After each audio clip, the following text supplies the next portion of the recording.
kalau kita nak masuk dalam politik ni, dia ada 3 syarat. Pertama, syaratnya kita ni kena ada iman. Yang kedua, syaratnya kita ni kena ada prinsip. Dan yang ketiga, kita ni kena ada dana. Maksudnya dana kita ialah dana daripada ahli kita, atau daripada duit poket kita sendiri. Jangan kita makan dana orang. Bila kita makan dana orang, kita tidak ada hurriyah, tidak ada kebebasan. Tak ada kebebasan, itulah yang menyebabkan kita akhirnya dikawal. Kita rela jadi boneka sebab kita nak kuasa. Tetapi yang menjadi mangsa ialah negara dan rakyat jelata. Dia tak peduli negara jadi apa, rakyat jadi apa. Yang penting aku dapat kuasa. Bila aku dapat kuasa, aku boleh buat apa saja yang aku nak. Dia tak peduli. Sebab itu pentingnya tuan-tuan, kita ni kena ada hurriyah, kena ada kebebasan. Sebab orang yang tidak bebas tuan-tuan, dia tak boleh jadi pemimpin. Pemimpin ni tanggungjawab dia ialah amal ma'ruf nahi munkar. Kalau dia dikawal, kalau dia diperkuda, macam mana dia nak menegakkan yang hak dan mencegah yang munkar? Dan lebih takut kalau yang menjadi pendana itu adalah pendokong-pendokong kemungkaran.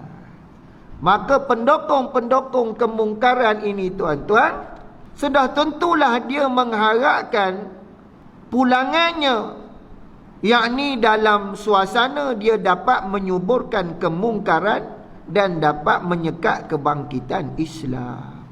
Allah SWT menyebut dalam Al-Quran, Al-munafiquna wal-munafiqati ba'duhum min ba'di ya'muruna bil munkar wa yanhauna 'anil ma'ruf. Allah sebut orang-orang munafik nampak Islam lah, di mulutnya nampak Islam lah, pada pakaiannya nampak Islam lah, tetapi Allah kata sama ada laki-laki maupun perempuan, jiwa munafik ini senantiasa saling tolong menolong antara satu sama lain dalam usaha mereka untuk mengajak atau menyuburkan kemungkaran dan mencegah, yakni menghalang atau membantukan usaha-usaha kepada perkara-perkara yang makruf. Oleh sebab itu tuan-tuan sidang jemaah yang dirahmati Allah sekalian, apabila yang naik itu adalah daripada kalangan orang-orang munafik, maka nescaya sukarlah dalam perjuangan kita ni tuan-tuan untuk mengangkat syiar Islam ke tempat yang sepatutnya berada. Pada hakikatnya aliran-aliran pemikiran ini tidak dapat menentukan untuk dirinya dan para penganutnya satu keyakinan. Dia sendiri pun tak percaya kat diri dia, tambah lagi pengikut dia. Pengikut dia pun tak boleh percaya. Pasal apa? Benda ini boleh berubah pada bila-bila masa mengikut situasi. Hari ini apa yang dia kata, esok dia sendiri akan telan apa yang dia kata. Hari ini orang kata apa istilah? Kencing. Yang mana dia kata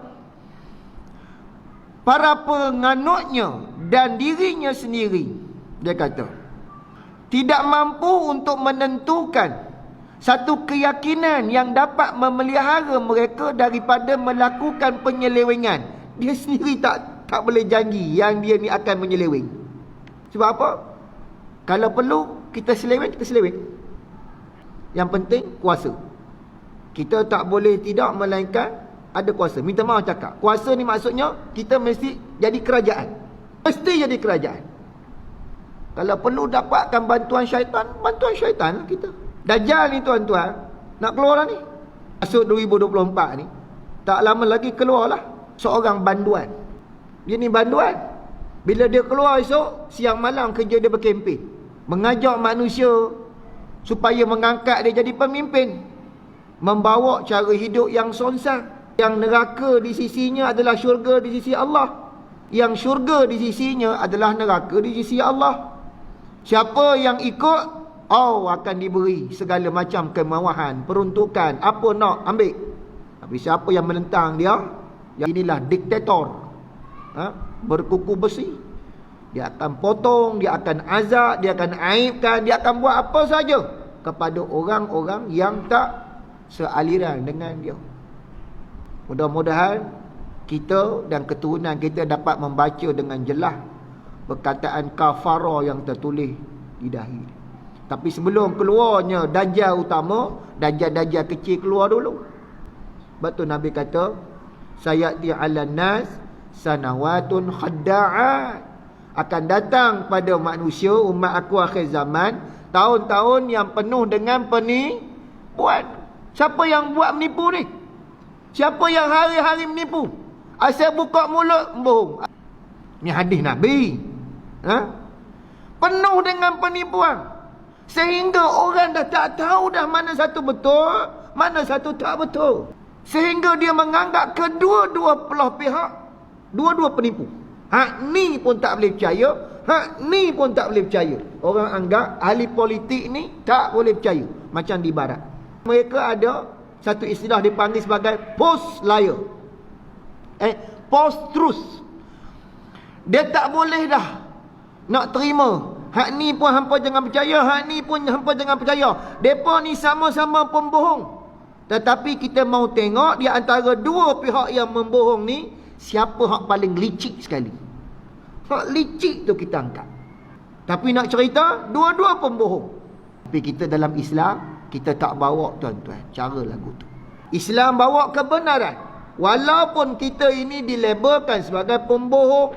Sebab itu, Nabi kata, orang yang penipu dianggap sebagai amanah. Orang yang amanah dianggap sebagai penipu. Sehingga kan si penipu diberikan padanya amanah. Orang yang amanah pula dikhianati. Ni berlaku. Sebab apa? Sebab berjayanya teori Machiavelli. Machiavelli ni menganggap bahawa supaya orang nampak politik ini semua kotor. Maka kata Dr. Aristotle, apabila berjayanya suasana orang menganggap politik ini kotor, maka politik akan dikuasai oleh orang-orang yang jahat dan kotor. Pada waktu itu, orang-orang yang baik akan menjadi dimangsa kepada kejahatan tangan-tangan orang yang kotor. Kata Aristotle ni sebab apa? Sebab tok guru dia Socrates. Socrates ni pernah kena tangkap dan dihukum mati. Sebab apa? Sebab dia menang dalam sistem demokrasi. Majoriti orang sokong dia. Tetapi kerana puak-puak tertentu yang tak setuju dengan kebangkitan Socrates, fitnah Socrates. Kononnya Socrates ni bawa satu pemikiran yang meracuni minda anak-anak muda yang berbahaya kepada negara. Akhirnya walaupun menang, Socrates dihukum penjara dan dihukum mati. Jadi apa yang kita dapat lihat di sini tuan-tuan, mereka tidak dapat membezakan sifat-sifat ini dengan apa yang mengambil tempat dalam kancah pertarungan politik dan pemikiran. Orang dah boleh jadi tak keruan dah. Betul ke tak betul ni? Permainan persepsi. Allahu Akbar. Hari-hari persepsi. Mereka juga tidak dapat membezakan secara jelas dalam tindak tanduk ahli politik. Dia ni ahli politik ke dia ni pemimpin? Kena beza antara pemimpin dengan ahli politik. Musim kita berkempen, itu ahli politik. Bila dah habis musim berkempen, masa kita bekerja. Hak ada jawatan, kerja dengan jawatan. Jadilah menteri ke apa ke? Yang tak ada jawatan, jadilah pembangkang. Kerjalah sebagai pembangkang. Ini dah siang malam, politik.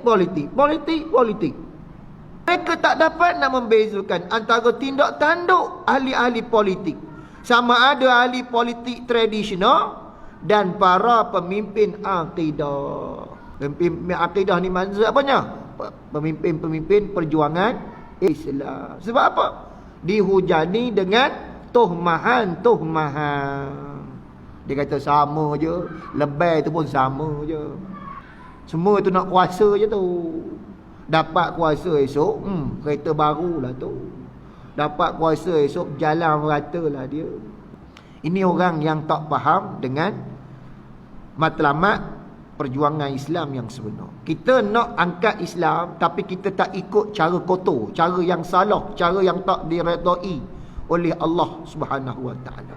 Oleh yang demikian dia kata, apabila orang-orang yang berpemikiran macam Machiavelli ni tuan-tuan, yang menghalalkan segala cara demi mencapai matlamat, kita akan lihat bagaimana maslahah atau kepentingan rakyat. Apa yang disebut kita buat ni untuk kepentingan rakyat, saya baca buku ni, telah berubah menjadi kepentingan parti. Sebenarnya bukan mereka memperjuangkan kepentingan rakyat pun. Mereka nak memastikan survival parti mereka terus kekal relevan dan diterima. Tapi mereka menjual nama rakyat. Ni demi rakyat, kita buat ni untuk rakyat. Kepentingan parti pula. Bila dia berhimpun bersama-sama ahli parti, cakap tentang dasar perjuangan ini macam, sebenarnya telah bertukar menjadi kepentingan peribadi bagi pemimpin-pemimpin parti. Depan ahli begini, pumpang, belakang lain cerita. Saya baca kitab, tuan-tuan, lama dah kitab ni tulis. Nah, kita boleh tengok apa yang berada di sekitar kita. Puak-puak Machiavelli ni, tak kira lah apa nama pun, sikit-sikit kepentingan rakyat. Sebenarnya untuk kepentingan parti. Parti itu sebenarnya nak ada kuasa. Bila dah ada kuasa, yang ni cakap kita mesti martabatkan ni. Sebenarnya bohong tuan-tuan. Sebenarnya untuk diri dia. Tak kira lah dia nak dapat apa untuk diri dia. Tuan-tuan maklum sendirilah tuan-tuan. Oleh yang demikian dia kata, isu-isu yang berhubung dengan persoalan ummah telah menjadi ketah-ketah kerja yang membawa keuntungan. Jadi masing-masing tuan-tuan, bila dah ada kuasa, apa mereka buat? Oh, kita kena buat perancangan ni, buat projek ni, datangkan ketah kerja, itu ini.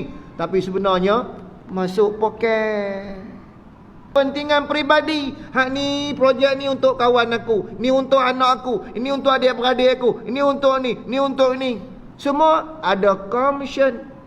Itu sebab dia nak ke jawatan. Tuan-tuan, cuba cari pemimpin kat negara kita ni yang susah tuan-tuan, yang hidupnya memilih hidup dengan zuhud, walaupun dia menjadi seorang pemimpin negara.